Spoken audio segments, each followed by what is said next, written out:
The locomotive's whistle pierced through the Kansas dusk like a mourning cry, its echo bouncing off the wooden storefronts of Dustin's main street. Steam hissed from the engine's belly as it ground to a halt, metal wheels screeching against iron rails worn smooth by countless journeys west. Lydia Ann Wade pressed her face against the window one last time, watching the endless prairie fade into shadow before gathering her courage to step down onto the platform. Her boots hit the wooden boards with a hollow thud, the sound somehow too loud in the gathering twilight.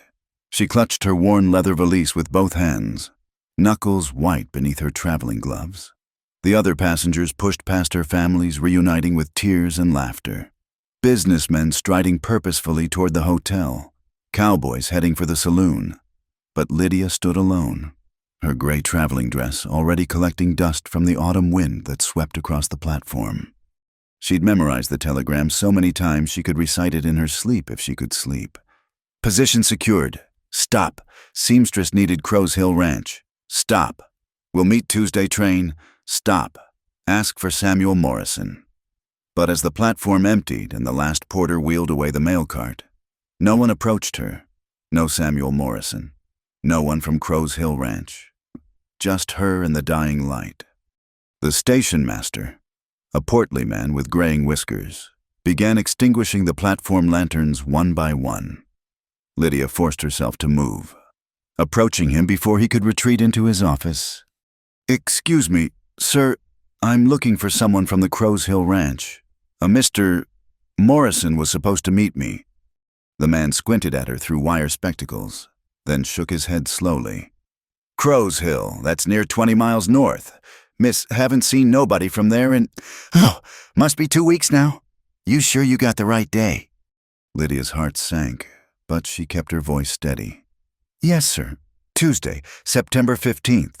That's today." "Well, now, that's peculiar." He scratched his whiskers thoughtfully. "Sam Morrison's usually reliable as sunrise. Must be something's come up at the ranch. Cattle business, most likely." He glanced at the darkening sky.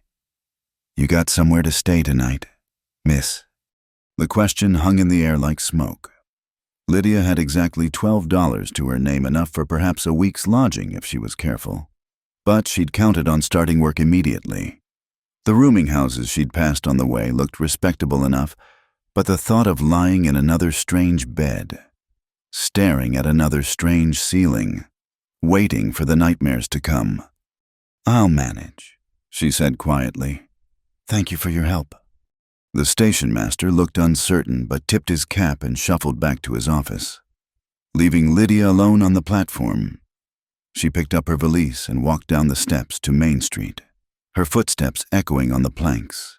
Dustin was bigger than she'd expected. 2 hotels, 3 saloons, a mercantile, a church with a white steeple pointing toward the first stars.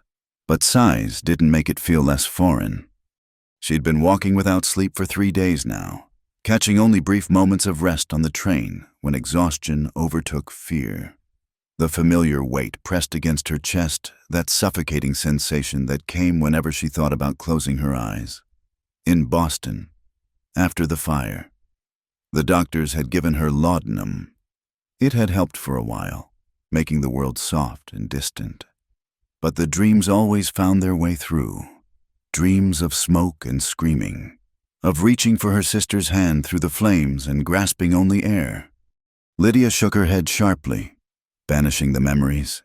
She needed to focus on the present, find lodging, send word to Crow's Hill Ranch, start the new life she'd traveled 2,000 miles to build.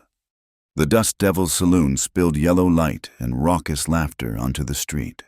She crossed to the other side, keeping her eyes down, but not before catching sight of her reflection in the window pale face.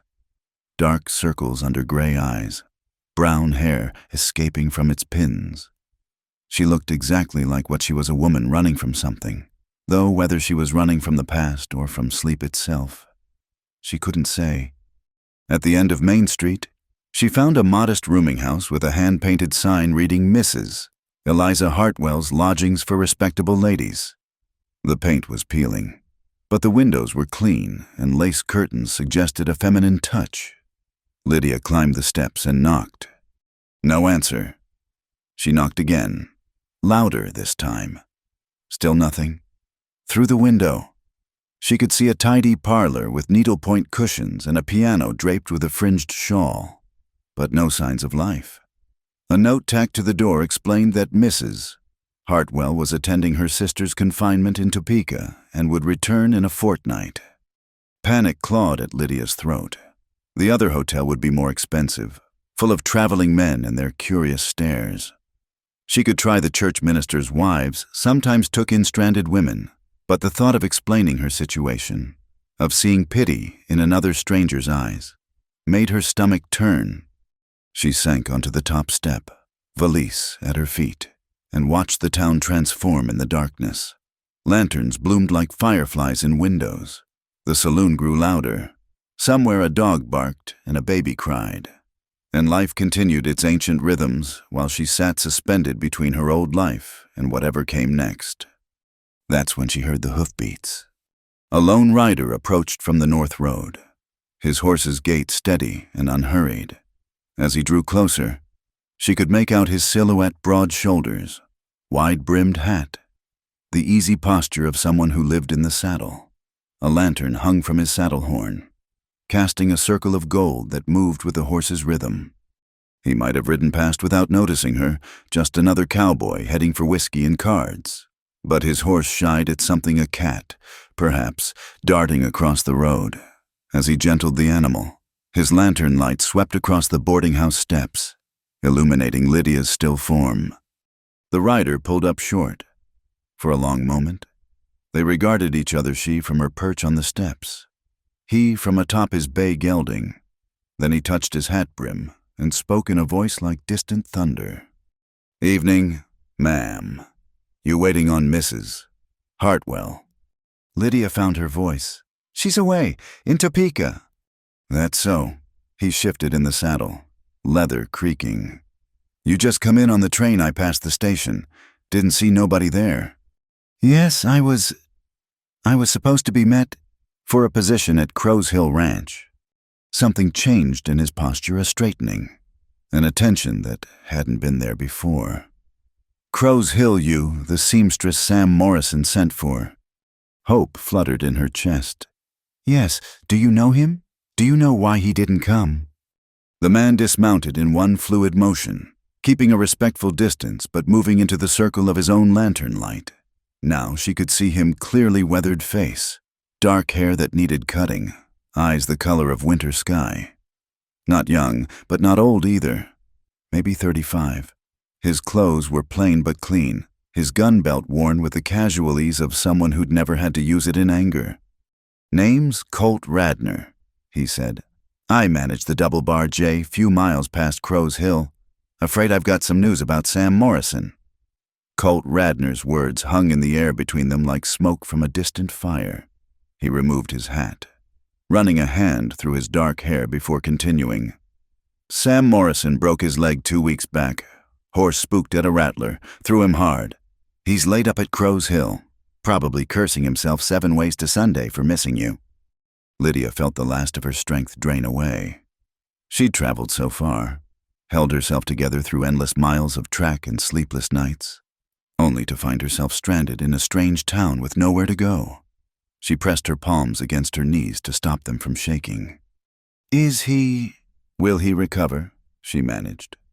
"Doc says he'll mend, but it'll take time. 6 weeks, maybe 8. Colt's eyes narrowed slightly, taking in her pale face and the way she swayed slightly where she sat.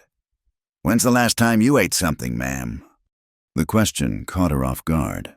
She tried to remember.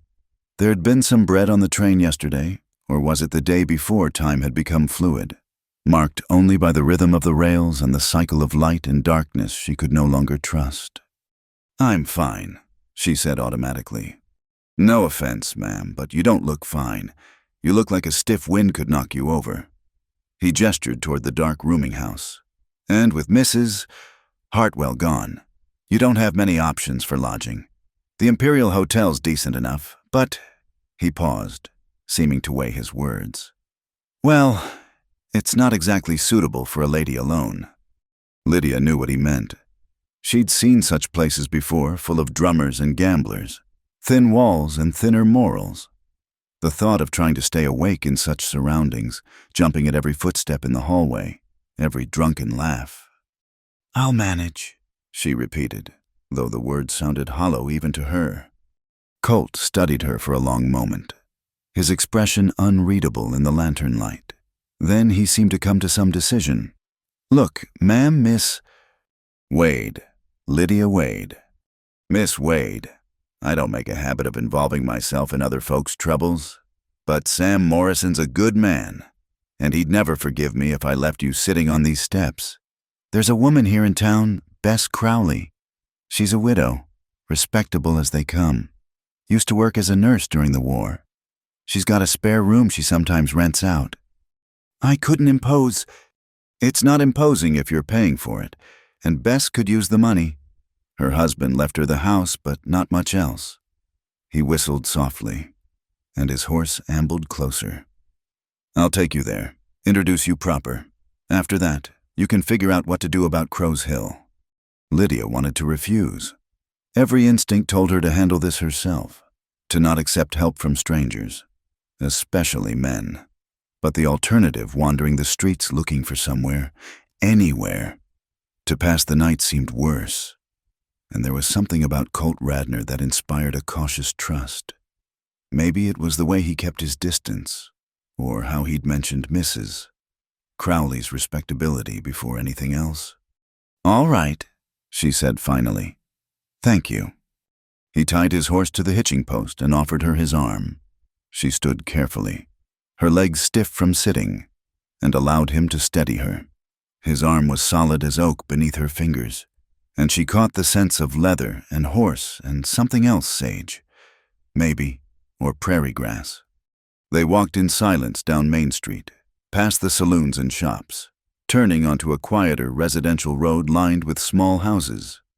Each had its own garden plot, some better tended than others. Colt's lantern swung gently, creating moving shadows that made Lydia's heart race. She focused on the sound of their footsteps, the distant piano music from town, anything but the darkness pressing in from all sides. "That's Bess's place," Colt said finally, nodding toward a neat white house with green shutters. Light glowed warm in the windows, and smoke rose from the chimney. "She's probably just finishing supper." They climbed the porch steps, and Colt knocked firmly.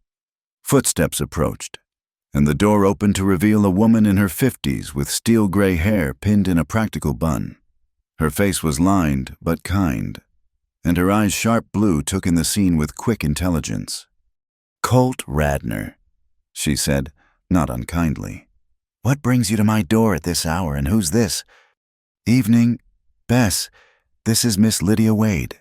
She just came in on the train, supposed to start work at Crow's Hill, but Sam Morrison's laid up with a broken leg. She needs a place to stay." Bess's expression softened as she looked at Lydia. Something in that experienced gaze seemed to catalog every detail, the exhaustion, the fine tremor in her hands, the way she stood as if braced for bad news. "Come in, both of you," Bess said, stepping aside. "It's getting cold, and you look dead on your feet. Child." The interior of the house was everything the outside promised: clean, comfortable, with braided rugs on polished floors and samplers on the walls. The smell of fresh bread and coffee made Lydia's stomach clench with sudden hunger. Bess led them to the kitchen, where a fire crackled in the stove. "Sit," she commanded, pointing to chairs around a scrubbed pine table. "I've got stew still warm, and bread from this morning." "I don't want to trouble you," Lydia began, but Bess waved her words away. "Nonsense. You're not the first person to show up in Dustin needing help, and you won't be the last. Colt, you staying for coffee?" "Just long enough to see Miss Wade settled." He removed his hat and sat across from Lydia, the lantern placed on the table between them. Bess bustled about, setting out bowls and cups with practiced efficiency. The stew she ladled out was thick with vegetables and chunks of beef, the bread still soft beneath its golden crust. Lydia's hands shook as she picked up the spoon. "Easy now," Bess said quietly. Small bites. You look like you haven't eaten proper in days. The first spoonful nearly brought tears to Lydia's eyes. She hadn't realized how hungry she was until the food hit her stomach. She forced herself to eat slowly, aware of both Colt and Bess watching her with concern. "So," Bess said, pouring coffee, "you're a seamstress. We could use one here in town. Mrs. Patterson, who used to do the work passed last spring, and folks have been making do or sending to Wichita." "Yes, I did piecework in Boston. Trained at—" Lydia paused, the words catching in her throat. She'd trained at home, taught by her mother, practicing on scraps while her sister Sarah sang at the piano. But that home was ash now, that life gone. "You don't need to explain," Bess said gently. "We all came west for our own reasons. What matters is you're here now." Colt shifted in his chair. "About Crow's Hill. I'll be riding that way tomorrow. I can take word to Sam. Let him know you arrived safe. He'll want to know what to do about your position." "I appreciate that." Lydia set down her spoon, the bowl half empty. Even that much food made her feel strange, too full and slightly dizzy. "I have some money saved. I can pay for lodging until—" "We'll discuss that later," Bess interrupted. "First things first, you need rest. When's the last time you slept, and I mean really slept, not just dozed in a train seat?" The question hit Lydia like a physical blow. She gripped the edge of the table, fighting the panic that rose whenever anyone mentioned sleep. The lantern light seemed to flicker, throwing shadows that looked too much like smoke. I don't sleep well," she whispered. Bess and Colt exchanged a look. In that moment, Lydia saw something pass between them, not pity, exactly, but understanding, as if they'd both seen enough broken people to recognize one sitting at their table. "Bad dreams?" Bess asked softly. Lydia nodded, not trusting her voice. "From the war?" "No, a fire, 3 months ago." The words came out flat, matter of fact. I can't." She stopped, jaw clenched against saying more. Bess reached across the table and covered Lydia's hand with her own. Her palm was warm, calloused from years of work. "You don't have to explain. Lord knows I've seen enough folks carrying wounds that don't show. During the war, we had boys who couldn't close their eyes without seeing battlefields. Some got better with time. Others—" She squeezed gently. "Well, we do what we can." "I should go," Colt said quietly, rising from his chair. "Miss Wade needs rest, whether she can sleep or not." He looked at Lydia. "I'll speak to Sam tomorrow, get this sorted out. Don't worry about the position. Sam's a man of his word, broken leg or no." "Thank you," Lydia managed. "For everything, I don't know what I would have done." "You'd have figured something out," he said simply. "That's what folks do out here. We figure things out." He turned to Bess. "You'll see she's settled." "Of course. Go on now. That horse of yours is probably wondering why you're not at the Double Bar J yet." Colt nodded, set his hat on his head, and moved toward the door. At the threshold, he paused and looked back. "Miss Wade, for what it's worth, you're not the only one in these parts who's outrun something. Difference is, you made it here. That counts for something." Then he was gone, the door closing softly behind him. Lydia heard his footsteps on the porch, the creak of leather as he mounted, the steady clip-clop fading into the night. "Good man, Colt Radner," Bess said, beginning to clear the table. "Keeps to himself mostly, but he's got a way of showing up when folks need help. Now then, let's get you settled.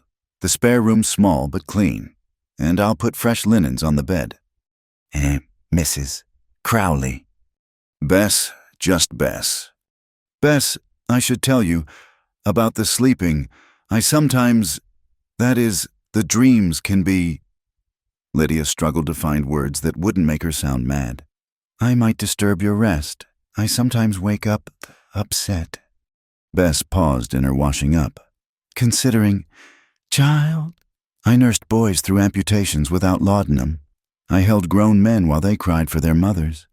I don't think a few bad dreams are going to bother me much."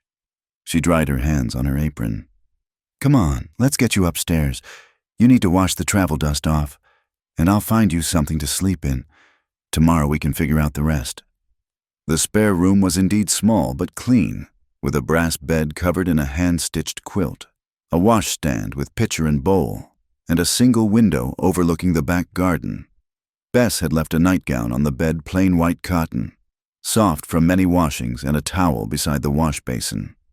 Lydia stood in the doorway, unable to move forward. The bed seemed to loom before her, its white pillows like clouds that would suffocate her the moment she laid her head down. She could already feel the familiar tightness in her chest, the way her breath came shorter just thinking about closing her eyes. "It's a nice room," she said finally, voice barely above a whisper. Bess studied her with those sharp blue eyes. "But you won't be using the bed." It wasn't a question.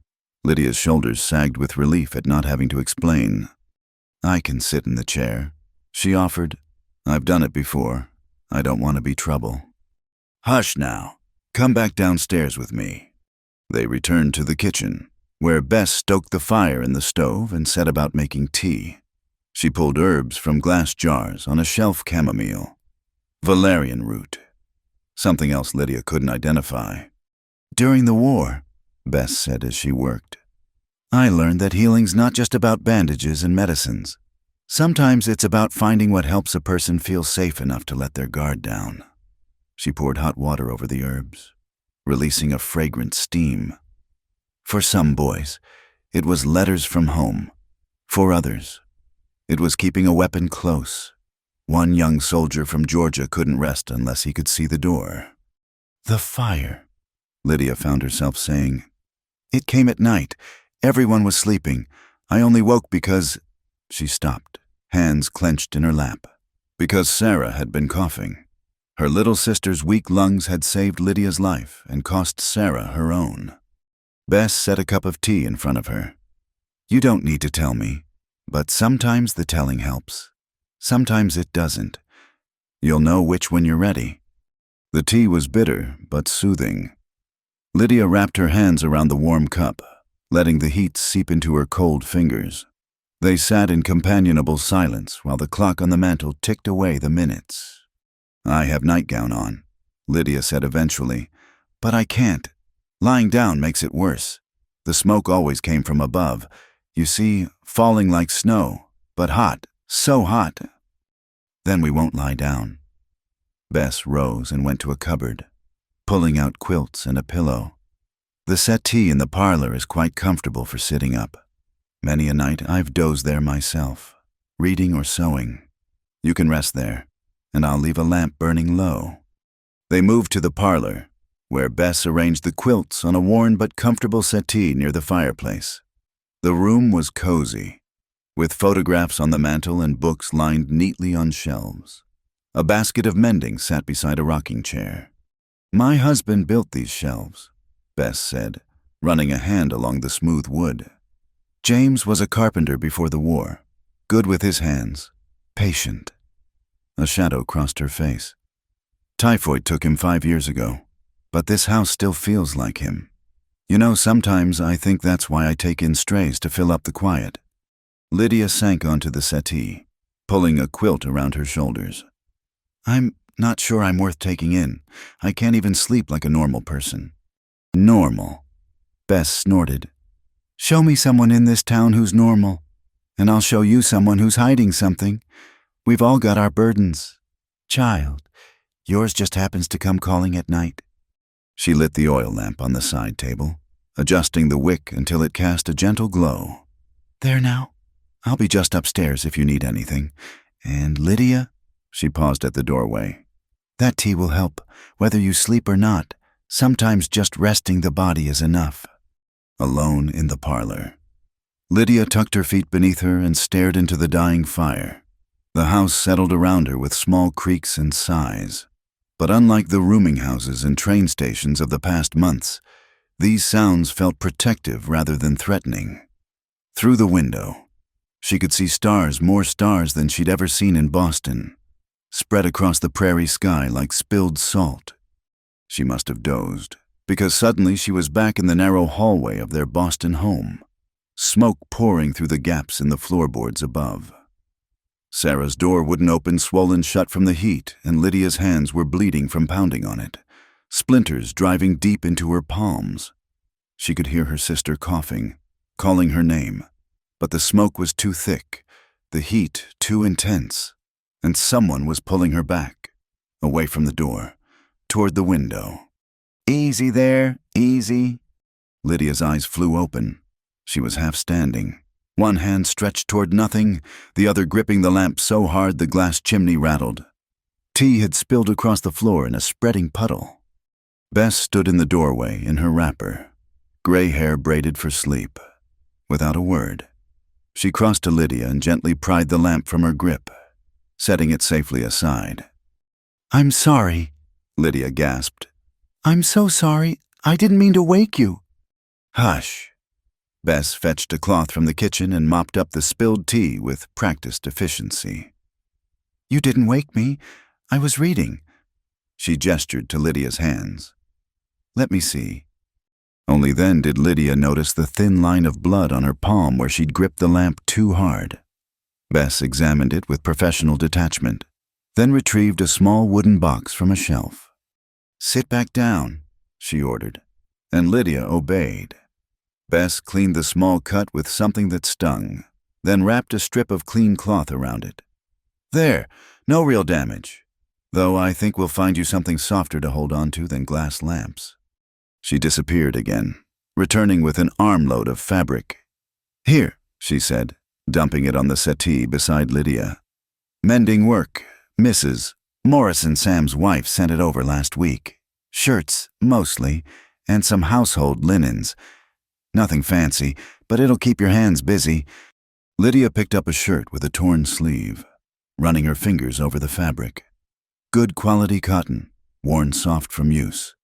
Without thinking, she began examining the tear, planning how she'd repair it to be both strong and invisible. "That's better," Bess said, settling into the rocking chair. "Idle hands make busy minds," my mother used to say, "and busy minds at night are nobody's friend." She picked up her own sewing from the basket. "We'll sit together for a while, if you don't mind the company. I don't want to keep you from your rest. Child, I've spent more nights than I can count sitting up with folks who couldn't sleep. At least you're not bleeding or burning with fever. This is practically a holiday." Despite everything, Lydia felt her lips twitch toward a smile, the first in months. She threaded a needle from the sewing box Bess provided and began working on the torn shirt. The familiar rhythm of the needle sliding through fabric, the tiny, precise stitches, the gradual closing of the tear, it all served to calm her racing heart. They worked in companionable silence, the lamp casting a warm circle of light around them. Occasionally, Bess would make a small comment about the weather, about town gossip, about nothing in particular. Her voice was soothing, requiring no response, just filling the silence with human warmth. "Colt Radner," Bess said after a while, "lost his wife and daughter to scarlet fever 8 years back. Came out here to forget. I think, though forgetting's not something a body can do on command, he's got a good heart under all that quiet. Helps folks when they need it, like he helped you tonight." Lydia's needle paused. She thought of the tall man with the gentle way of speaking, how he'd kept his distance while still offering aid. "He seems kind. He is lonely, though he'd never admit it. Throws himself into work at the Double Bar J like a man trying to outrun daylight." Bess bit off a thread.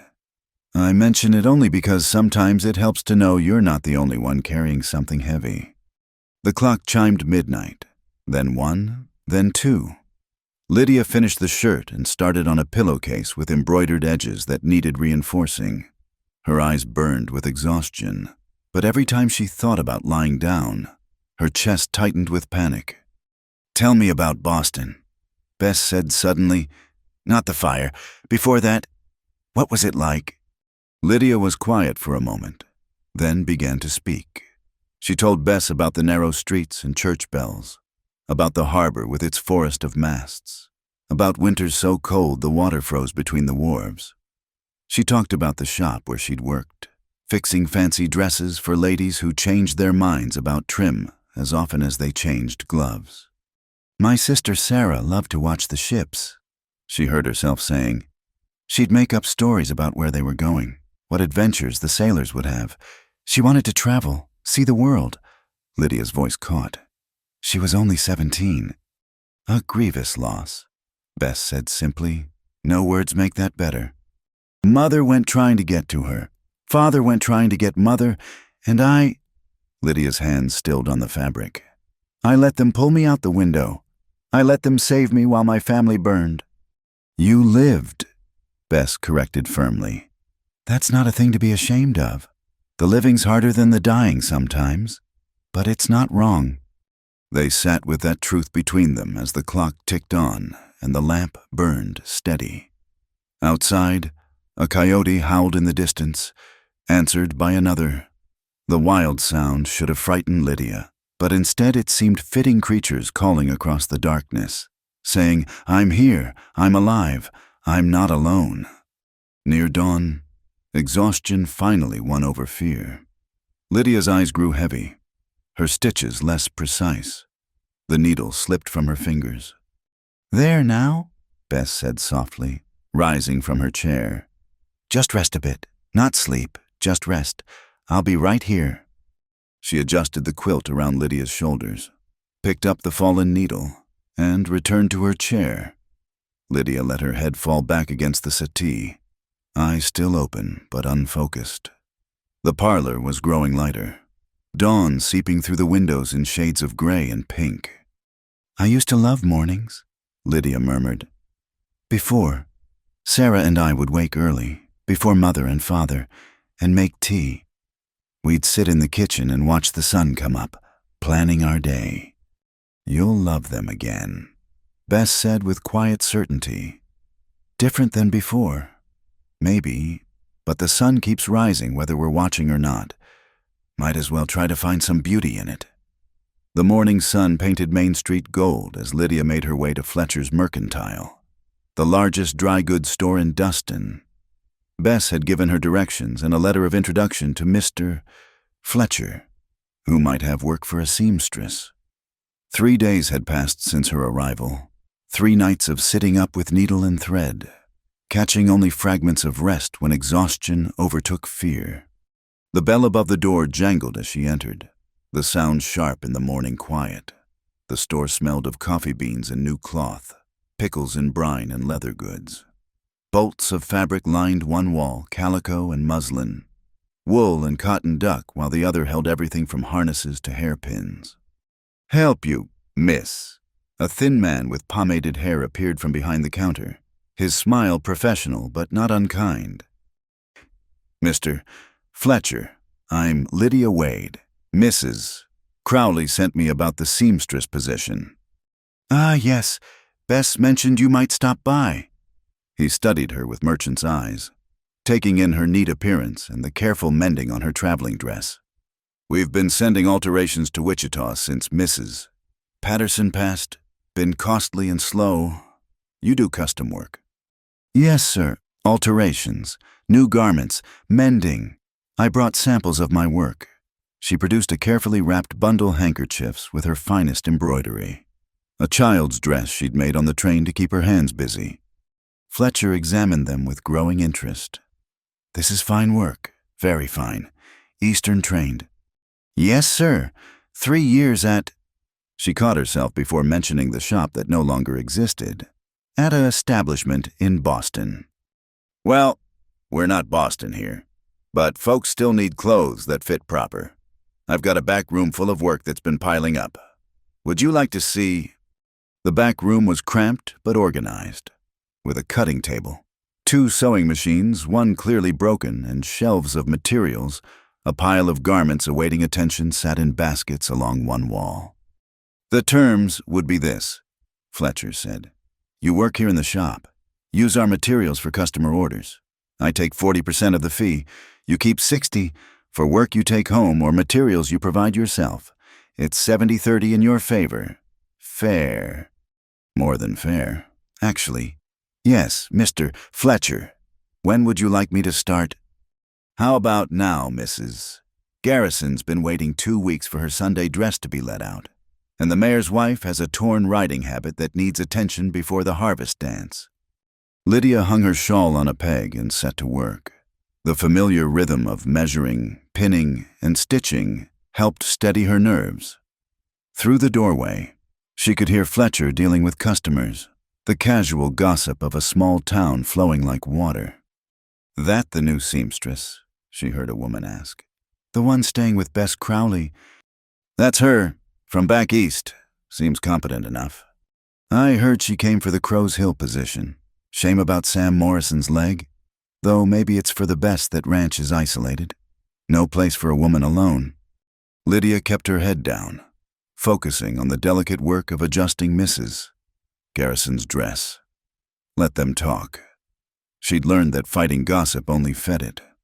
By noon, she'd finished 3 alterations and started on a new shirt for the banker's son. Her hands ached pleasantly from the work, a different pain than the desperate grip of fighting off sleep. Fletcher seemed pleased, bringing her coffee and commenting favorably on her quick progress. The bell jangled again, and heavy footsteps approached the back room.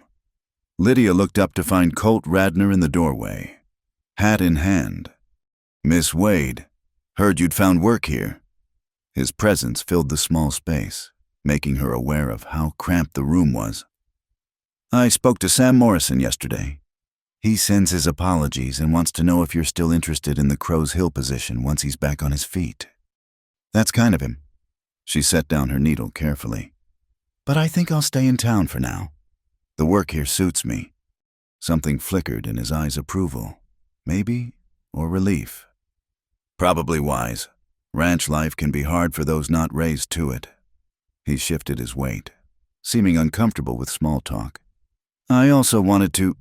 That is, Bess mentioned you've been helping with mending for some of the local ranches. The Double Bar J has a pile of work, if you're taking on more." "Of course. I can collect it whenever convenient. I'll send someone to town with it. No need for you to make the trip." He turned to go, then paused. "You settling in all right? Sleeping better?" The question was asked casually, but Lydia caught the genuine concern beneath it. "I'm managing... Mrs. Crowley has been very kind. Bess is good people. She knows about carrying on when it's hard." He set his hat back on his head.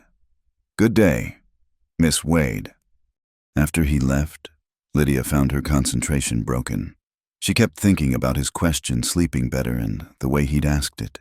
Not with pity or morbid curiosity, but like someone who understood that sleep could be an enemy rather than a friend.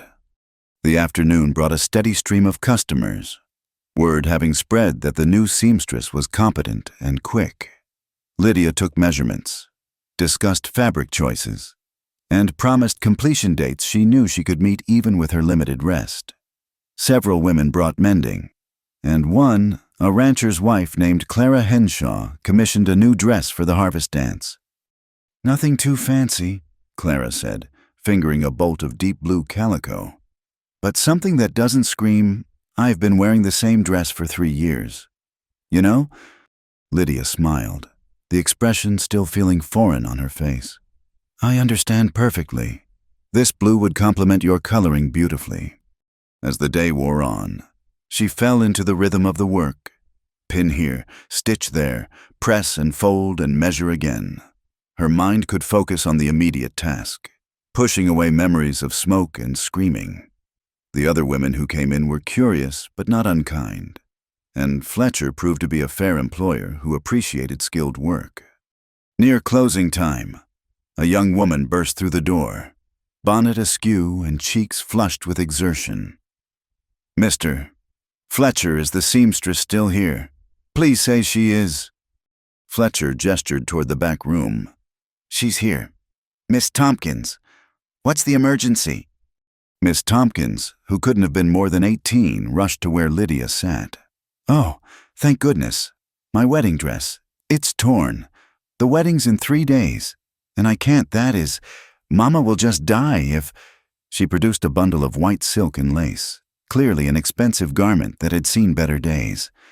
Lydia examined the damage, a significant tear along the bodice seam, probably from trying to fit into a dress made for a smaller figure.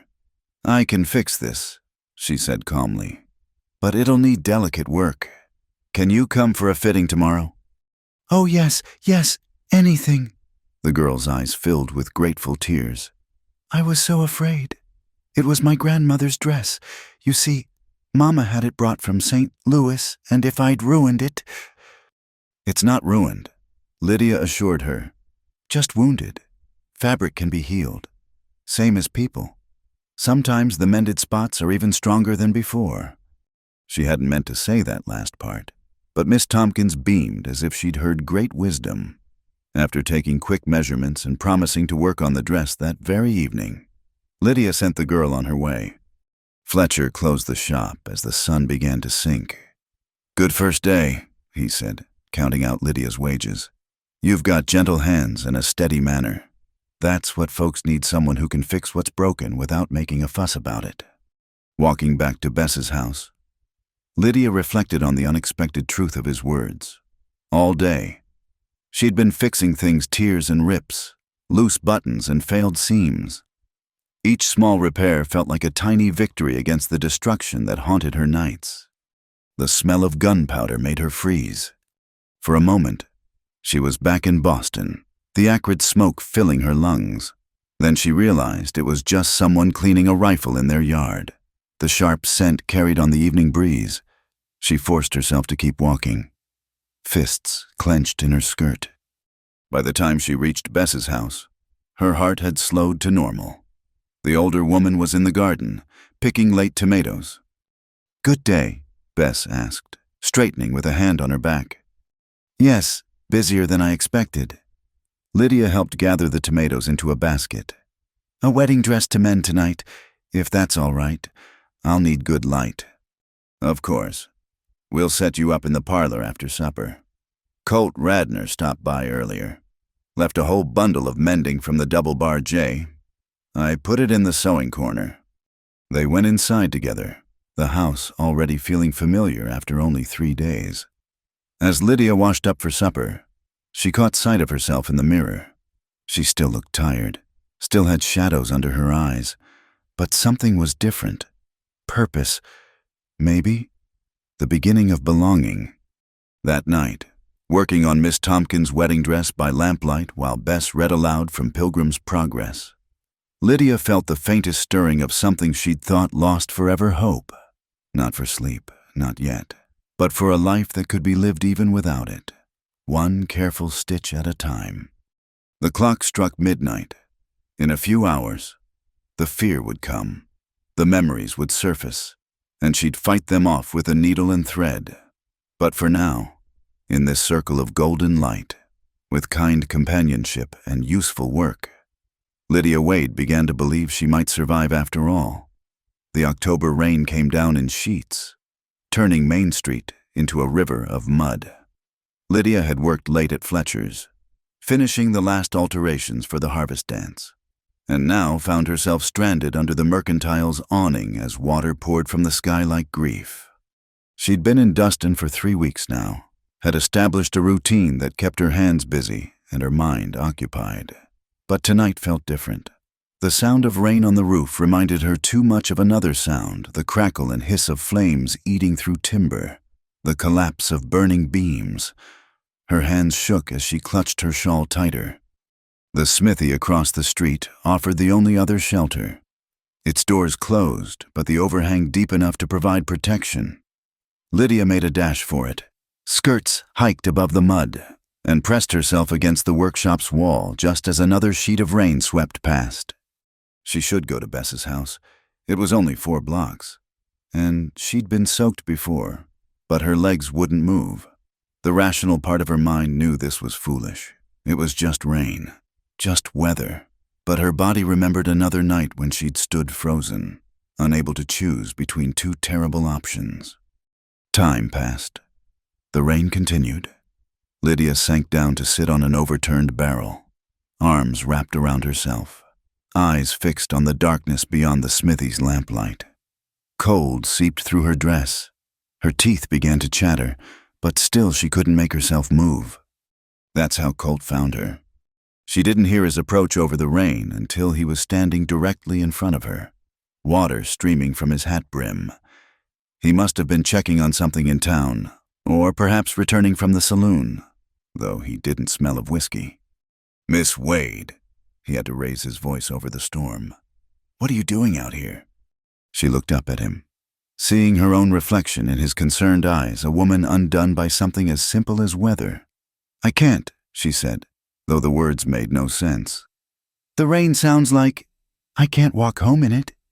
Another man might have argued, told her she was being silly, insisted she was letting imagination get the better of her. But Colt just nodded, as if women sitting in storms making no sense was perfectly reasonable. "All right," he said. "Wait here." He disappeared into the rain, leaving her alone again.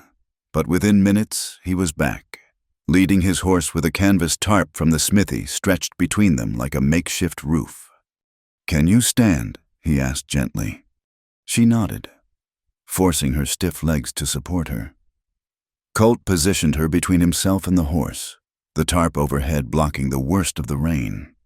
They walked slowly, his hand steady on her elbow, the horse's warm bulk protecting her other side. By the time they reached Bess's gate, Lydia was shivering so hard she could barely speak. Bess must have been watching from the window because the door flew open before they reached the porch. "Lord have mercy," she exclaimed. "Get her inside. Colt, I'll heat water." The next few minutes blurred together, Bess's efficient hands stripping away wet clothes, warm blankets appearing from nowhere, Colt building up the fire until it roared. Lydia found herself in a kitchen chair, wrapped like a child, a cup of something hot pressed into her hands. "Drink," Bess ordered. "It's got whiskey in it, but you need the warmth." The liquid burned, going down, but it helped stop the shaking. Gradually, Lydia became aware of her surroundings again, Bess moving about the kitchen, Colt standing by the door, still dripping but apparently unconcerned about his own comfort. "I'm sorry," she managed. "I don't know what happened. The rain just sounded like something else." Colt finished quietly. "I know." Their eyes met across the kitchen. In that moment, Lydia understood that he did know, that somewhere in his past was a sound or smell that could unmake him just as thoroughly. "Thank you," she whispered. He touched his hat brim. "I'll be going now. You're in good hands." "Colt Radnor, you'll do no such thing," Bess said firmly. "Not until this storm passes. Sit yourself down and have some coffee. You're as soaked as she was." For a moment it looked like he might argue, but something in Bess's expression brooked no refusal. He hung his wet coat by the door and took a seat at the table, accepting the coffee Bess poured with a quiet, "Much obliged." They sat in silence for a while, listening to the rain lash against the windows. Lydia's shivering gradually subsided, replaced by a bone-deep exhaustion that had nothing to do with the hour. "During the war," Bess said suddenly, settling into her own chair, "there was a soldier from Ohio, sweet boy, couldn't have been more than 19. He was fine during the day, helpful even, but Thunder sent him right back to Antietam.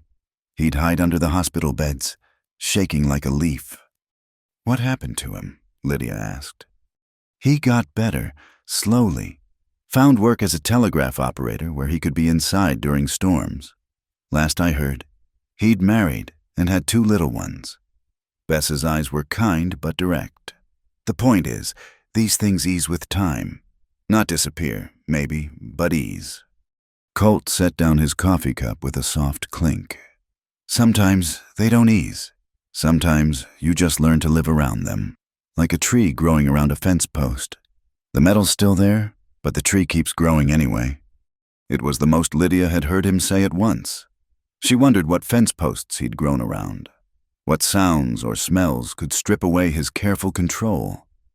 "I haven't slept properly in 3 months," she heard herself say.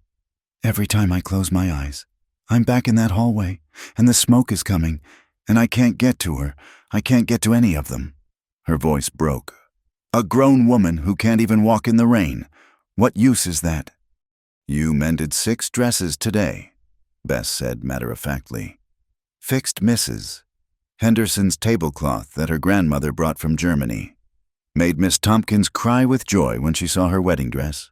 That's use enough for anyone. And you got yourself to the smithy when you needed shelter." Colt added, "That's good sense, not weakness." Lydia looked between them, these two people who barely knew her, but had shown her more understanding in 3 weeks than she'd found in 3 months of wandering.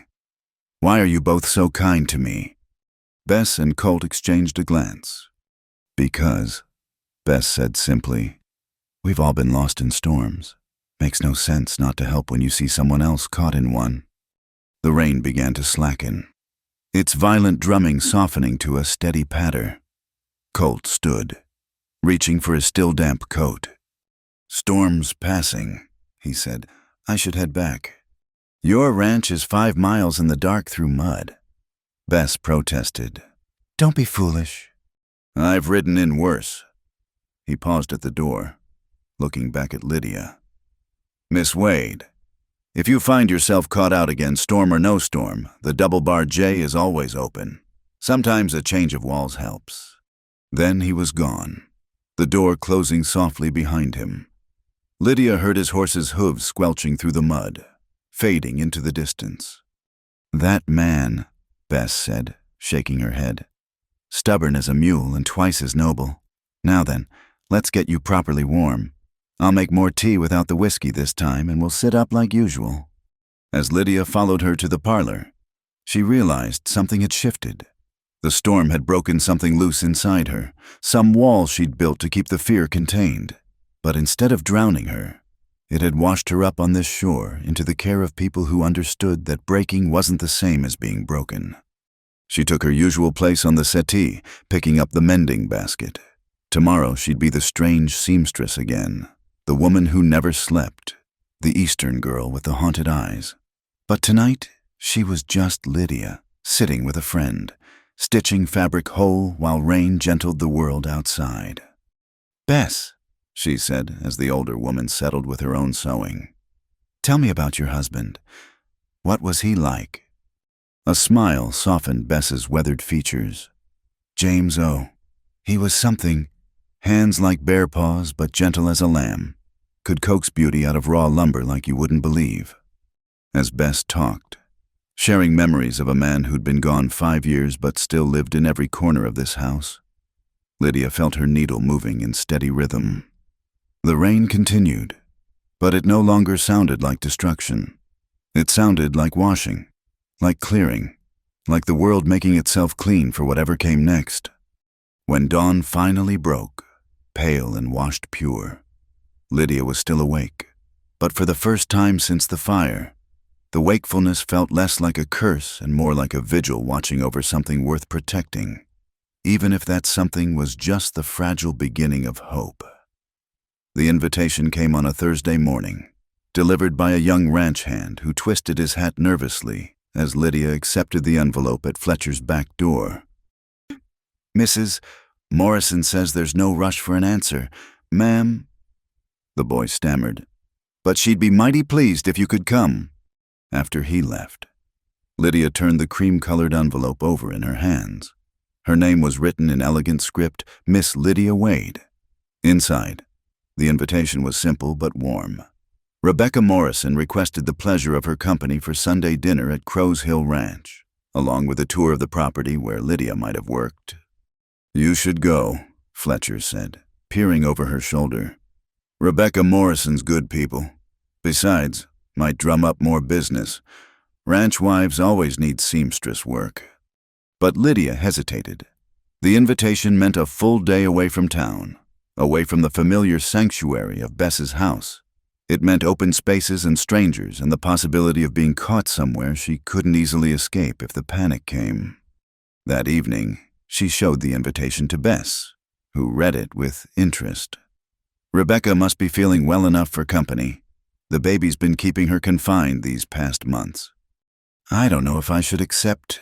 It's a long journey.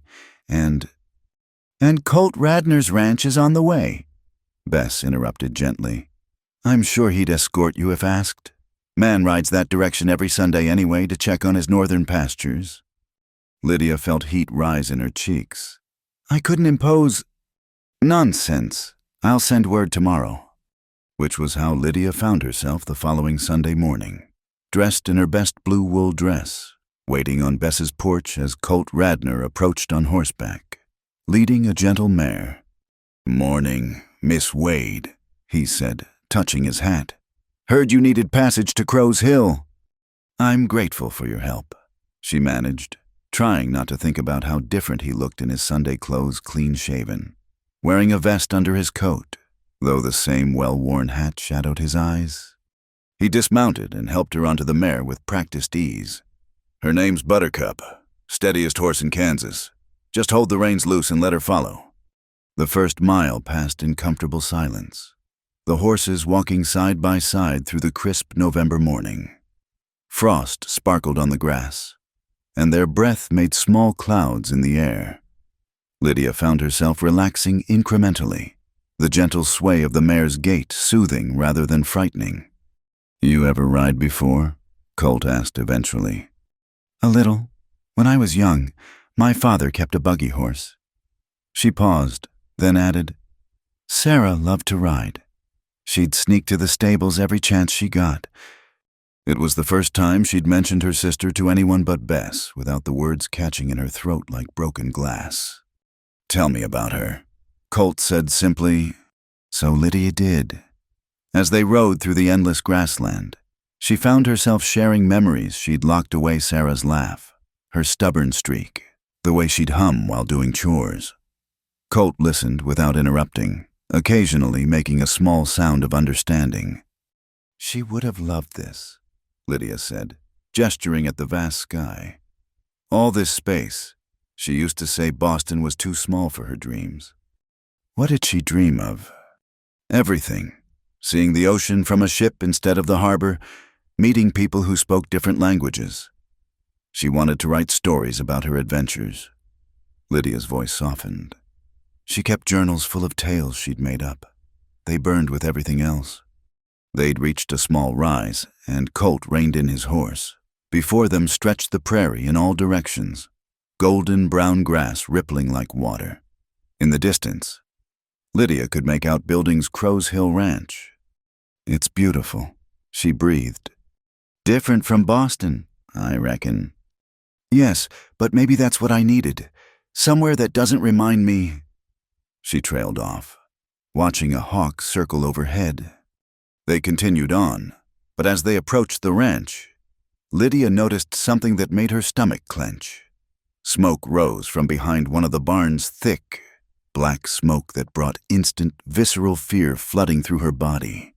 The world tilted. She was back in the narrow hallway, smoke pouring through the cracks. Sarah's voice calling.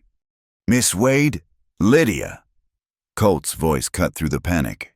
He dismounted and stood beside Buttercup, one hand steady on the reins, the other raised but not touching her. It's all right. Look at me. She forced her eyes to focus on his face, calm and steady as granite. It's just the autumn burn, he said quietly. They're burning off the stubble fields after harvest. Controlled fire. See how it's staying in the field. See the men with water barrels along the edges. Lydia looked where he pointed, her breath coming in short gasps. Indeed, she could see ranch hands stationed around the burning field, the fire moving in orderly lines rather than the chaotic destruction of her nightmares. I need to get down, she managed. He helped her dismount, keeping a steadying hand on her elbow as her legs trembled. They stood there while her breathing slowly returned to normal, the horses patient beside them. I'm sorry, she whispered. You must think me the worst kind of fool. I think you're someone who survived something terrible, he said firmly. Nothing foolish about that. She looked up at him then, really looked, saw the lines around his eyes that spoke of his own sorrows, the patient understanding that could only come from experience. The fever took them at night, he said quietly.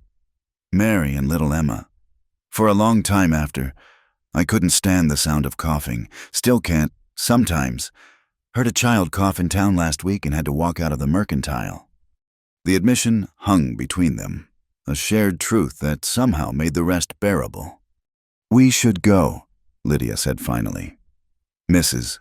Morrison is expecting us. You sure we can go back if... No. She straightened her spine. I came this far. I won't let fear win today. Something like approval flickered in his eyes. They remounted and continued toward the ranch, skirting wide around the burning field. By the time they reached the main house, Lydia had composed herself, though her hand still trembled slightly. Rebecca Morrison proved to be a warm, bustling woman, heavy with child, who greeted Lydia like an old friend. I'm so pleased you came. Sam's been fretting about leaving you stranded in town. Come in, Mr. Radnor. You'll stay for dinner, won't you? The house was comfortable and well-appointed, filled with the smells of roast beef and fresh bread. Sam Morrison, his legs still splinted but mobile with a cane, pumped Lydia's hand enthusiastically. Miss Wade, I'm mortified about missing you at the station, but I hear Fletcher's keeping you busy, which might be better than being stuck out here with us. They toured the sewing room that would have been hers, a sunny space with good light and a new Singer machine. Lydia admired it politely, but she knew now that town was where she belonged. The isolation that might once have appealed now seemed dangerous. Too far from help if the panic came. Too far from the anchors she'd found in Bess and her evening mending circle. Dinner was lively, with 2 other couples from neighboring ranches joining them.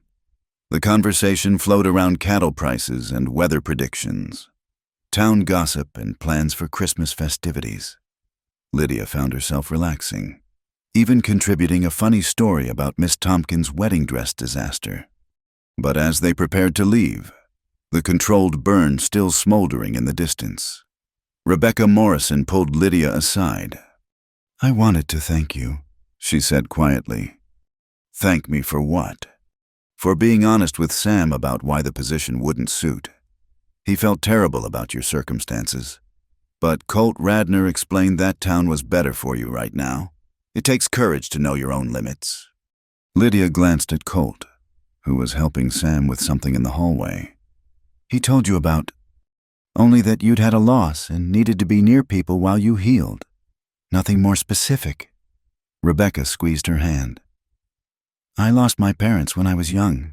I understand how grief can make the world feel unsafe, but you're doing so well. Bess says your work is beautiful.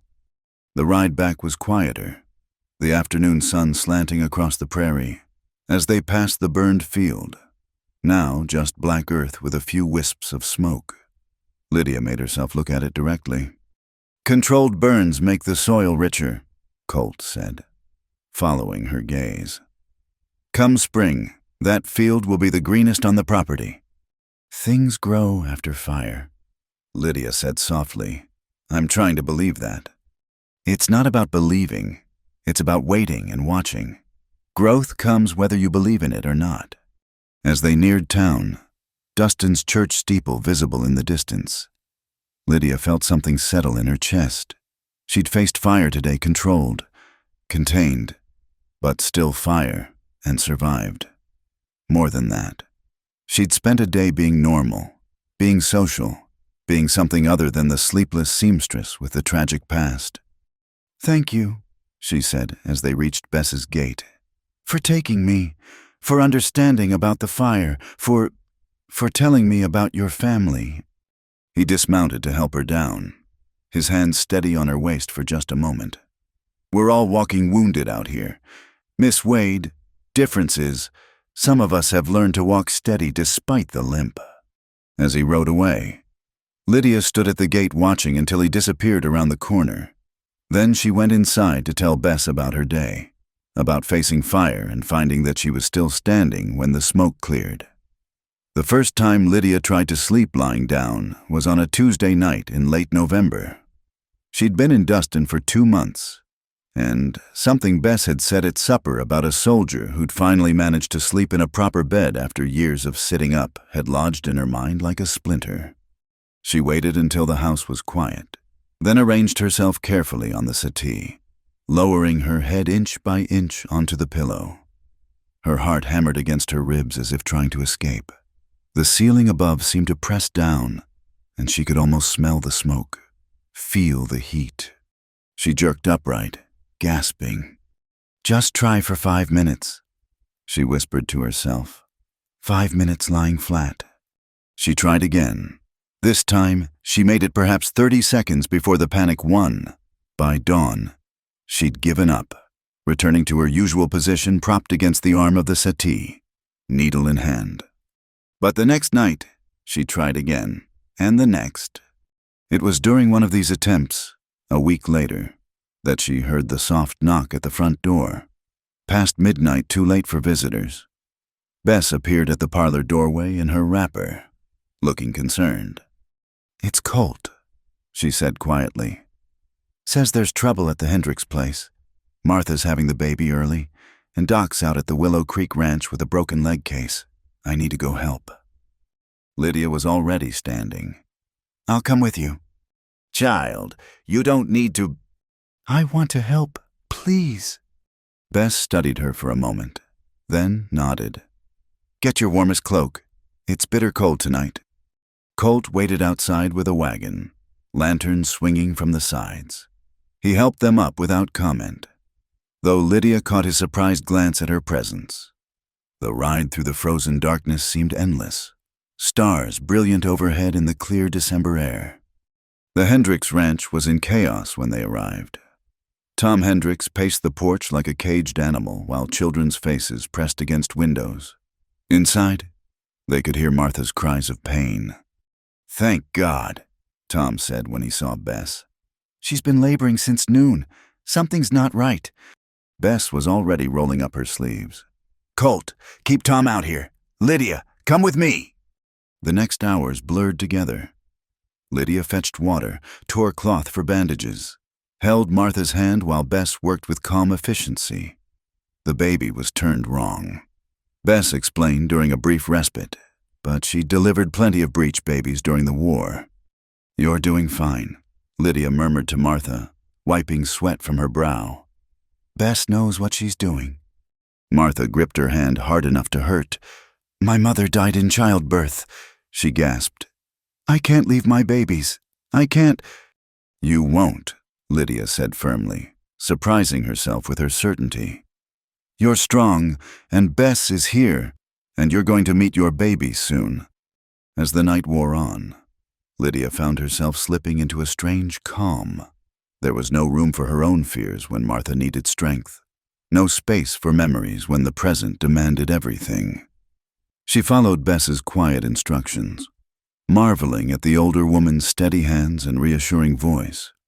Just before dawn, a healthy baby girl entered the world, squalling with indignation. Martha wept with relief as Bess placed the infant on her chest, and even Lydia felt tears prick her eyes. "You did wonderfully," Bess told her as they cleaned up. "Steady as any nurse I worked with during the war." They emerged to find Tom and Colt still on the porch, both men jumping to their feet at their appearance. "Congratulations," Bess said, smiling. "You have a daughter." Tom nearly collapsed with relief, stumbling inside to meet his new child. Colt looked at Lydia with something like wonder. "You helped deliver the baby. Bess did the work. I just helped." She swayed slightly, exhaustion hitting her all at once. She'd been awake for nearly 36 hours now, and the adrenaline was fading. "Come on," he said gently. "Let's get you both home." On the ride back, Lydia dozed against Bess's shoulder, too tired to fight it. She woke only when the wagon stopped outside Bess's house. The sun was well up, painting the frost-covered town in shades of gold and pink. "I'll be back this evening," Colt said as he helped them down. "To check how you're faring." Lydia was too exhausted to do more than nod. Inside, Bess steered her not to the parlor but upstairs to the spare room. "You're dead on your feet," she said firmly. And you've been up long enough that maybe, just maybe, your body will override your mind. Try the bed. I'll sit right here in the chair if it helps. Lydia wanted to protest, but her legs felt like water and her eyes burned. She sat on the edge of the bed, then, slowly, carefully, lay back. The pillow was soft beneath her head, the quilts warm. Bess settled in the chair by the window, picking up her knitting. I'll be right here, she promised. If the dreams come, I'll wake you. Lydia closed her eyes, expecting the usual surge of panic, but her body, pushed beyond its limits, had other ideas. Between one breath and the next, she fell into sleep, real sleep, lying flat in a bed for the first time since the fire. She woke to afternoon light and the sound of voices downstairs. For a moment, she lay still, unable to process what had happened. She'd slept, actually slept. In a bed, the dreams had come. She remembered fragments, smoke and reaching hands, but exhaustion had kept her under. And Bess had been there when she'd cried out, a steady voice calling her back to the present. Moving carefully, as if sudden motion might break whatever spell had allowed this miracle, Lydia rose and made her way downstairs. In the kitchen, she found Bess serving coffee to Colt, who stood by the window looking unusually formal. There she is, Bess said warmly. How do you feel? I slept, Lydia said wonderingly. 4 hours, maybe 5. 6, Bess corrected. And you needed every minute? Colt cleared his throat. I'm glad you're rested. I wondered if you might take supper at the hotel with me tonight, to celebrate the Hendricks baby, and to thank you for your help. Lydia blinked, certain she'd misheard. Supper. If it's not too forward, Mrs. Paulson serves a fine meal on Saturday nights, and it's all proper, public dining room and all. She looked at Bess, who was suddenly very interested in her coffee cup, but whose eyes twinkled with suppressed delight. Yes, Lydia heard herself say. That would be nice. Colt's face relaxed into what might almost be called a smile. 7 o'clock, I'll come by for you. After he left, Lydia sank into a chair. What just happened? I believe, Bess said dryly, that Colt Radnor just asked to court you in his own roundabout way. Man's been alone 8 years, so he's a bit rusty at it. But I'm not. I can barely sleep. I fall apart at rain and smoke. Why would he? Because he sees you clear, Bess interrupted. Sees you fighting to heal, helping others despite your own pain. That means something to a man who's done his own fighting. That evening, Lydia put on her best dress, a deep green wool she'd made herself, and let Bess help with her hair. When Colt arrived, he'd clearly made an effort too, his hair neatly combed and wearing what must be his church coat. You look lovely, he said simply, and Lydia felt warmth bloom in her chest. The hotel dining room was busy but not overwhelming. They found a table by the window, and Colt held her chair like a gentleman. Conversation came easier than she'd expected about the Hendricks baby, about plans for Christmas, about his hopes to expand the Double-Bar J's horse breeding program. I've been thinking, he said over dessert, about what you said, how things grow after fire. The Double-Bar J has some burned acreage from a lightning strike last spring. Come summer, I'd like to show you how green it gets. It was the closest he'd come to suggesting a future, and Lydia felt her breath catch. I'd like that. Walking home under the stars. Colt offered his arm, and she took it, feeling the solid strength of him through the wool coat. At Bess's gate, he paused. I know you're still healing, he said quietly. I'm not asking for anything you're not ready to give, but I'd like to keep calling on you. If you're willing. I sleep sitting up, she blurted out, then blushed furiously. I have nightmares. I might never be normal. I wake up some nights thinking I hear Emma crying, he replied steadily. Spent 2 years after they died working myself into the ground because stopping meant remembering. We've all got our ways of carrying on. Lydia, yours don't scare me. She looked up at him in the lamplight, this patient man who understood broken things. Then yes, I'd like you to keep calling. He smiled then, a real smile that transformed his weathered face. Good night, Miss Wade. Lydia, she corrected softly. Just Lydia. Good night, Lydia. She floated into the house, where Bess waited with tea and questions. As they settled in for their nightly vigil, Lydia found herself thinking about possibilities, about green fields after fire, about steady hands in storms, about a future that might include more than just surviving each night. And when she dozed off near dawn, still propped on the settee but leaning into sleep rather than fighting it, she dreamed not of smoke but of summer grass, endless and green under a prairie sky. December brought snow and a new rhythm to Lydia's days. Colt called on her twice a week, taking her to church socials and quiet dinners, always patient with her peculiarities. The town began to accept them as a courting couple, though whispers still followed about the woman who couldn't sleep, about the widower who'd finally emerged from his grief. At Fletcher's, business increased as Christmas approached. Lydia's fingers flew over party dresses and Sunday suits, her reputation for fine work spreading beyond Dustin. But prosperity brought its own challenges. Got a special order, Fletcher announced one morning, producing a telegram. Theater company from Kansas City, passing through next month. They need costume repairs and alterations. Good money, but... He hesitated. They're particular about having the seamstress work on site, would mean spending nights at the theater. Lydia's hands stilled on the fabric she was hemming. Nights away from Bess's house, from her familiar settee and mending basket. The thought made her chest tighten. I'll think about it, she managed. That evening, she mentioned it to Colt as they walked through the lightly falling snow. He listened without comment until she finished. What do you want to do? He asked simply. I don't know.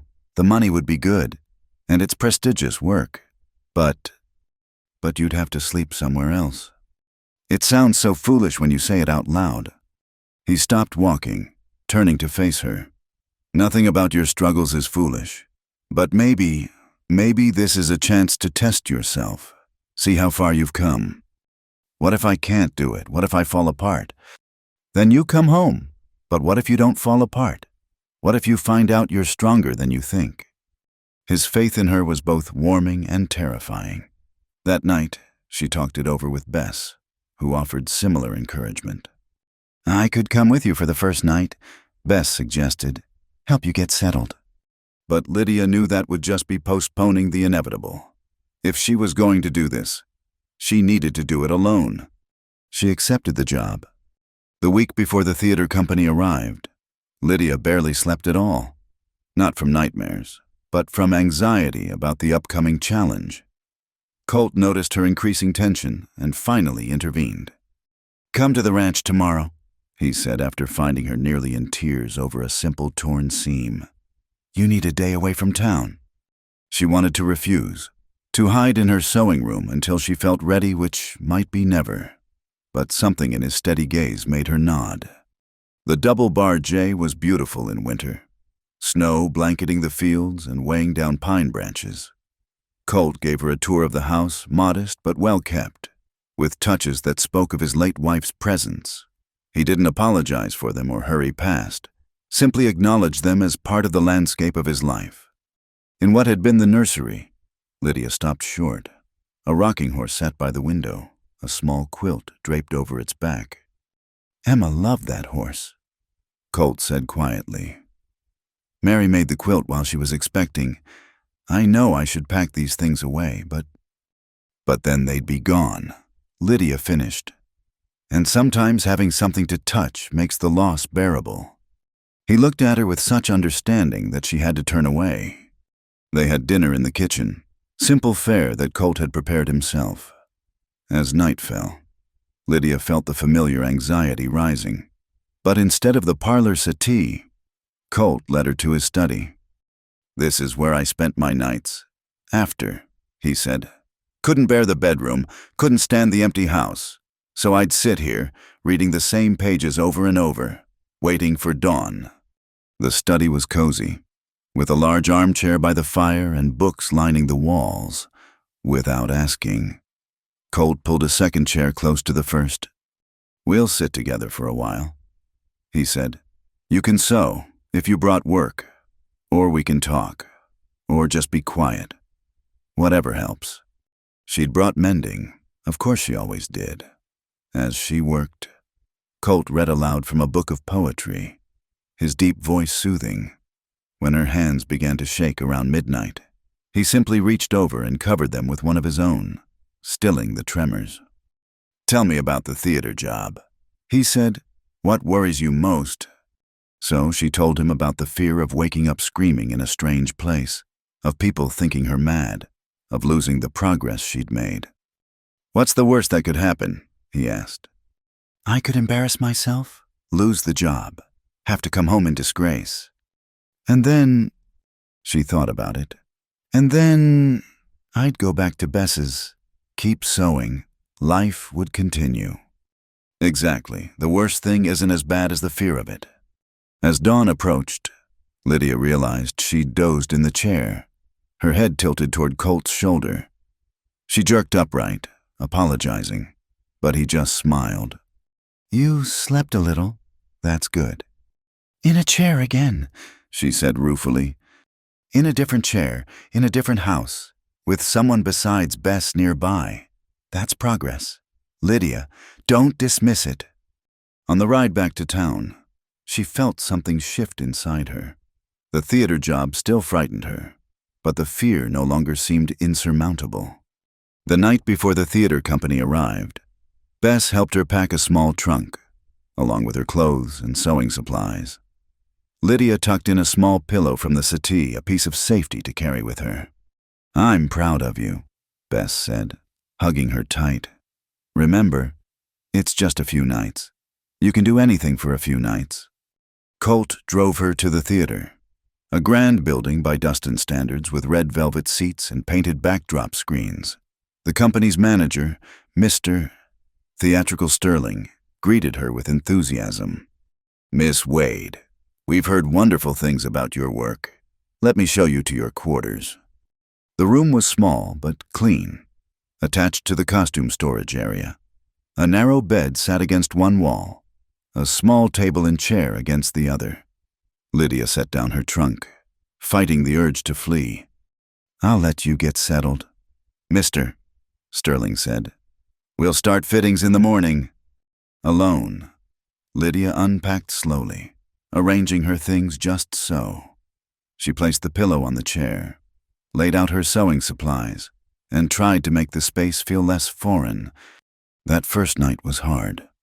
She sat in the chair, working on preliminary repairs by lamplight, jumping at every creak of the old building. Around 3 a.m, exhaustion overwhelmed anxiety, and she dozed fitfully. But she survived. The next day, she threw herself into the work.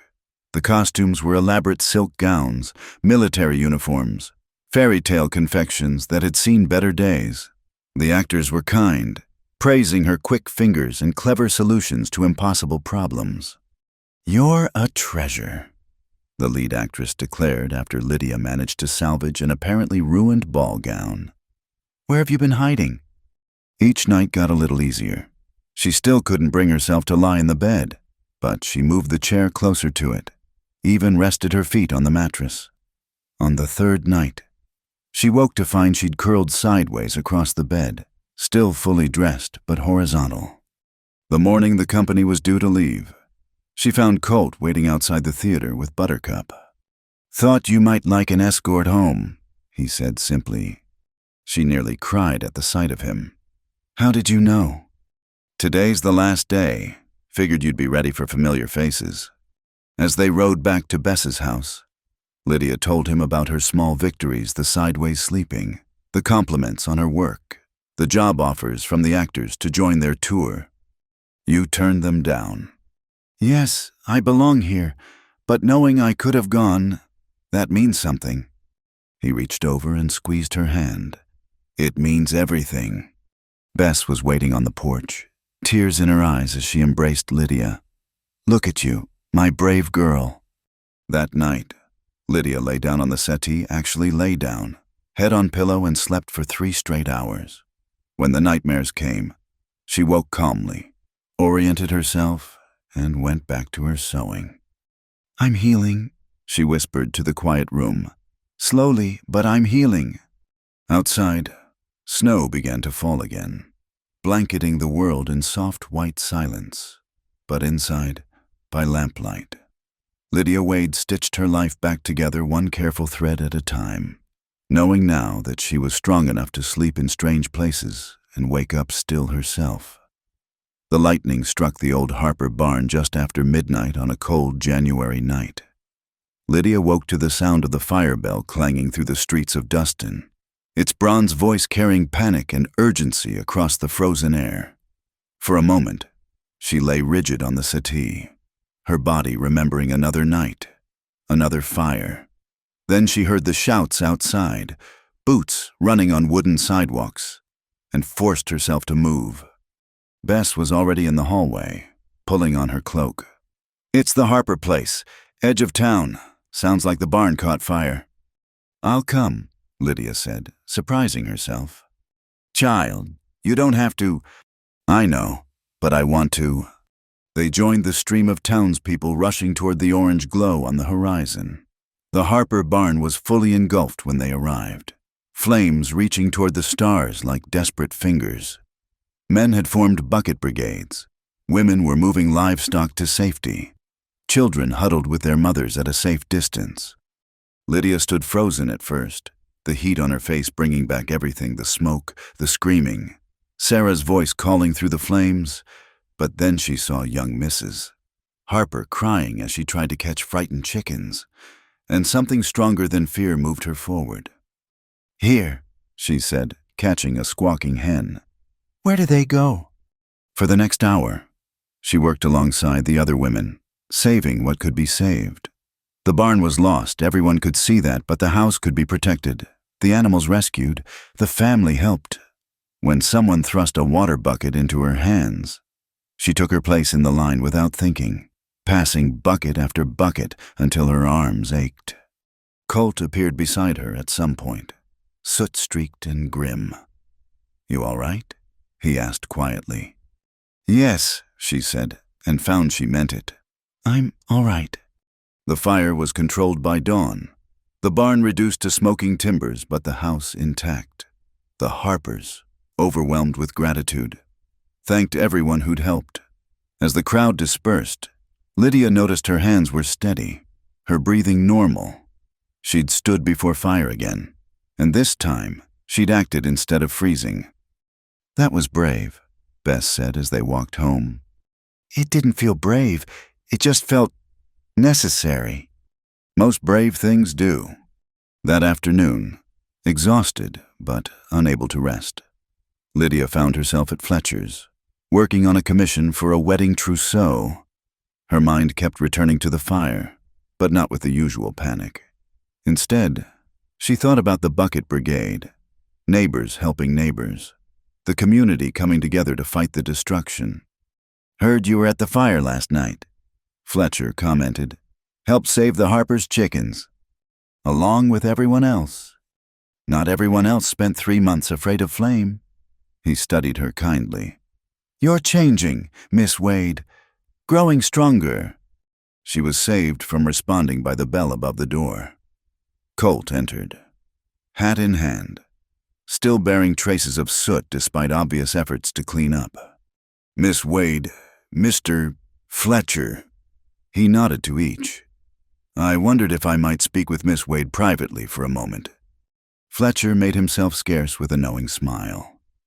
Colt approached the cutting table where Lydia stood, fabric spread before her like possibilities.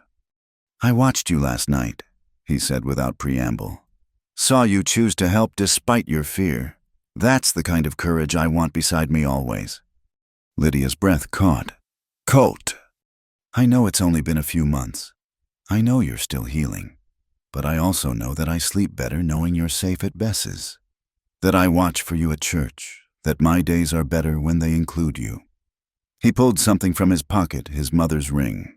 Simple gold with a small sapphire. "Marry me, Lydia. Not today. Not until you're ready. But someday. Let me be the one who sits with you through the dark hours." The ring caught the afternoon light, throwing tiny blue sparks. Lydia thought of all the reasons to say no, her nightmares, her fears, the way she still couldn't sleep properly in a bed.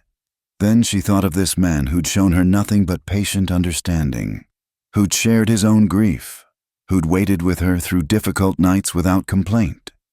"I might never be completely well," she said softly. "Neither might I, but we're both better than we were." "I still have nightmares. Then I'll wake you gently and remind you where you are." "What if—" "Lydia." He set the ring on the table between them. A question and a promise.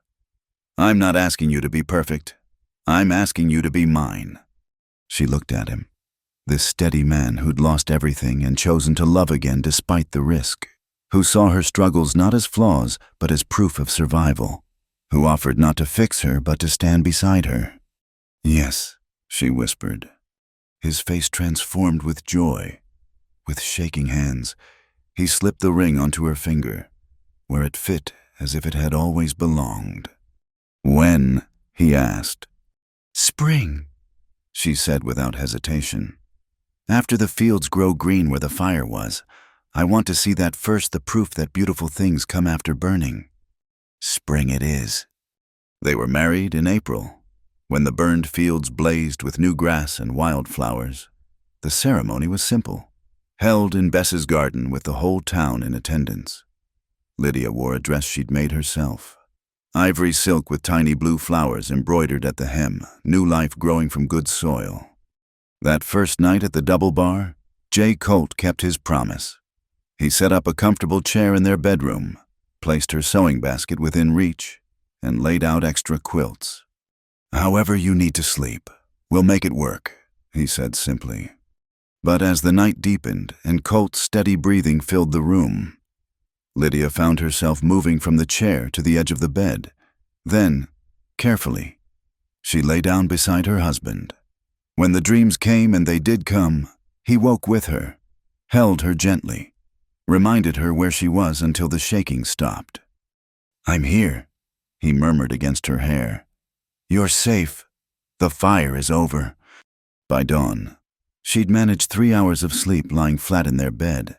It wasn't much, but it was a beginning. In the months that followed, the sleep came easier.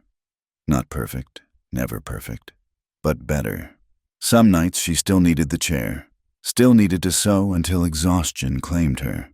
But other nights, she could lie beside Colt and rest, trusting him to anchor her when the nightmares surfaced. The town watched their quiet happiness with approval. The seamstress who couldn't sleep and the widower who'd forgotten how to smile had found in each other not a cure, but a companion for the journey.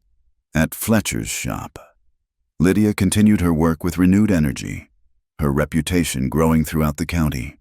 At the Double Bar J, the empty rooms began to fill with life again, curtains Lydia had sewn, meals shared at the kitchen table, laughter returning like birds after winter.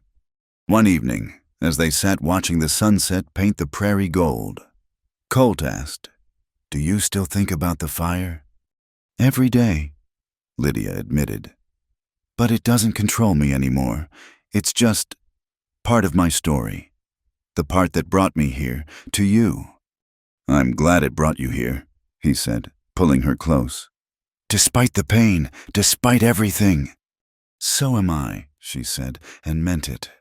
That night, she slept 6 hours straight, safe in the circle of her husband's arms. The old ghosts still whispered sometimes, but their voices grew fainter with each passing day, drowned out by the sound of new life taking root in ground once scorched but now fertile with possibility.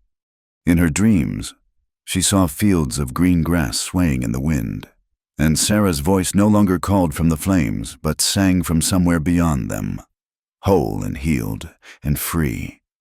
The morning sun streamed through the kitchen window of the Double Bar J, finding Lydia at the stove preparing breakfast.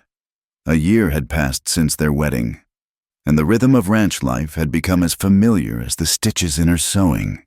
She hummed softly, something she'd started doing again recently, much to Colt's quiet delight. "Mail's here," Colt announced, entering with a handful of letters. "One from Boston." Lydia's hand stilled on the coffee pot. Letters from Boston were rare, usually from her father's former business partner updating her on the sale of what little remained of the family property. But this envelope bore different handwriting. She opened it carefully, aware of Colt watching with concern. As she read, tears began to flow not of grief, but of unexpected joy. "What is it?" Colt asked, moving to her side. "Sarah's diary," she whispered. "Someone found it. Mrs.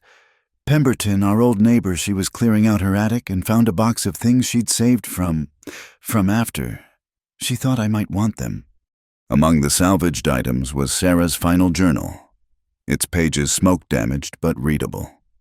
That evening, Lydia sat in her chair. She still kept it in the bedroom, though she rarely needed it now, and read her sister's words by lamplight. The entries were typical Sarah dramatic accounts of social calls, pressed flowers with notes about their meanings, and stories. So many stories, but the final entry, dated the night before the fire, made Lydia's breath catch. "Lydia sewed the most beautiful christening gown today for the Morrison baby. Watching her work, I realized how she puts love into every stitch. Someday, when I'm a famous authoress traveling the world, I'll write about my sister's magic fingers that can mend anything broken. Even hearts, I think, though she doesn't know it yet." Colt found her there an hour later, the journal clutched to her chest, tears streaming down her face. "She knew," Lydia said. "Somehow she knew I'd need to mend more than fabric." "Maybe that's her gift to you," Colt said gently, sitting on the bed near her chair. "Her words, surviving when she couldn't, telling you what you needed to hear." That night, for the first time since the fire, Lydia dreamed of Sarah not in flames but in light, pen in hand, writing stories in some place beyond pain. The discovery of the journal marked a turning point. Lydia began writing down Sarah's stories, the ones she remembered, preserving them in a new journal with her own careful script. She shared them with the children in town during Sunday school, watching their faces light up at tales of adventure and magic. "You should publish them," Bess suggested one afternoon, visiting for tea. "Sarah's stories deserve to be read." "Maybe someday," Lydia said, but the seed was planted. As spring turned to summer, other changes came to the Double Bar J. The empty nursery no longer felt like a shrine to loss, but a room waiting for new purpose.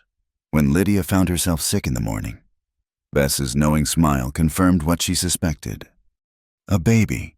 Colt's face when she told him was a study in joy and terror. "Are you? Is it safe?" "After everything you've been through." "I'm stronger now," Lydia assured him, though she felt her own flutter of fear. "We're stronger." The pregnancy wasn't easy. The sickness lasted months. And as Lydia's body changed, her sleep troubles returned with a vengeance. Some nights, she couldn't find any position comfortable enough to rest. But Colt never complained, never suggested she move to another room. He rubbed her back, read to her from Sarah's stories, and when nothing else worked, he simply sat with her through the dark hours.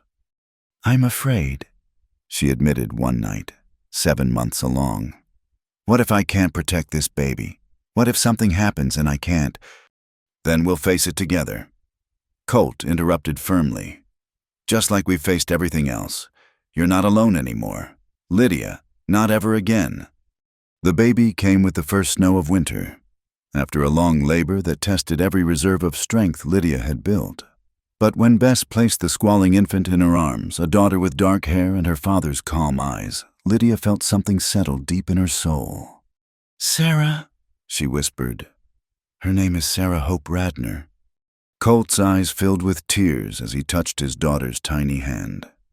"Perfect," he said simply.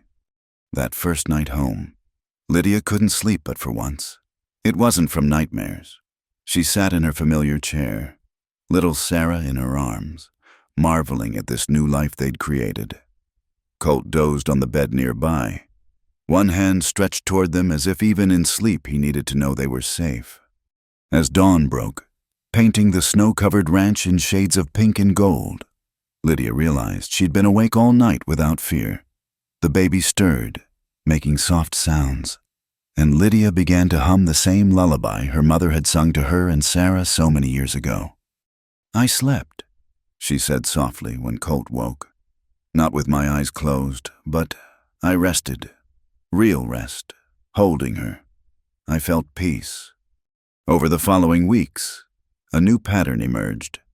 Lydia found she could doze while nursing, could nap when the baby napped, could even lie flat in bed with little Sarah on her chest. It wasn't the sleep of her life before the fire. It was something new, shaped by motherhood and healing and time. The town of Dustin watched the transformation with approval. The seamstress who'd arrived broken and sleepless had become a wife, a mother, a keeper of stories. At Fletcher's shop, she now worked part-time, bringing baby Sarah in a basket, the child sleeping peacefully amid the whisper of fabric and thread. "She's growing," Clara Henshaw commented, admiring a dress Lydia was embroidering. "And so are you. I barely recognize the frightened woman who stepped off that train." "I'm not sure I'd recognize her either," Lydia admitted. "She feels like someone I knew once, long ago." On Sarah's first birthday, they held a celebration at the ranch. The whole town came, bringing gifts and good wishes, as Lydia watched her daughter take her first wobbling steps between Colt's steady hands and her own waiting arms. She thought about circles, how life moved not in straight lines, but in patterns that curved back on themselves, bringing healing where there had been hurt. That night, after the guests had gone and the baby slept peaceful in her crib, Lydia lay in bed beside her husband. No chair needed, no sewing to occupy restless hands. Just the warmth of Colt beside her and the soft breathing of their child in the next room. "Are you happy?" Colt asked in the darkness. "Yes," she said, and meant it completely. "I never thought I'd be able to say that again, but yes, I'm happy." Even with the sleepless nights ahead, babies aren't known for their respective bedtime. Lydia laughed softly. "After the nights I've known, being kept awake by a baby seems like a gift." As if on cue, Sarah began to cry.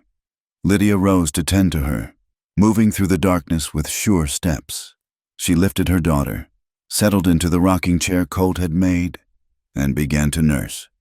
Through the window, stars sparkled in the clear Kansas sky, and somewhere in that vast darkness, Lydia felt her sister's presence not in flames or smoke, but in the stories she told, the love she'd learned to accept, the life she'd built from ashes. "We made it, Sarah," she whispered to both the baby at her breast and the sister who lived now only in memory and words. "We both made it through the fire." When she returned to bed an hour later, Lydia fell asleep easily, naturally, held safe in the circle of her husband's arms. She slept 6 hours straight and woke to sunlight and her daughter's happy babbling, the sounds of a life not just survived but truly lived.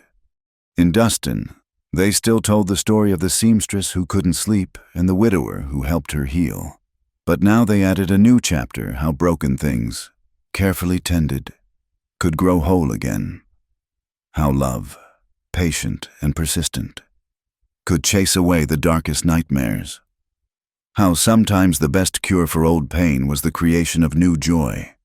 And in the double-barred J Ranch house, as spring came again to the prairie, Lydia Radner finally slept in peace, knowing that she had not just survived her trial by fire, but emerged from it transformed, stronger, wholer, and eternally grateful for the journey that had brought her home. Thank you so much for listening to this story of healing and hope in the Old West. I'd love to know where in the world you're listening from. Please share in the comments below so we can connect and discuss what this tale meant to you. If you enjoyed Lydia and Colt's journey, please subscribe to Wild West Stories 1850 and hit the like button. And don't forget to press the hype button to help more people discover these heartfelt frontier stories. Until next time, partners.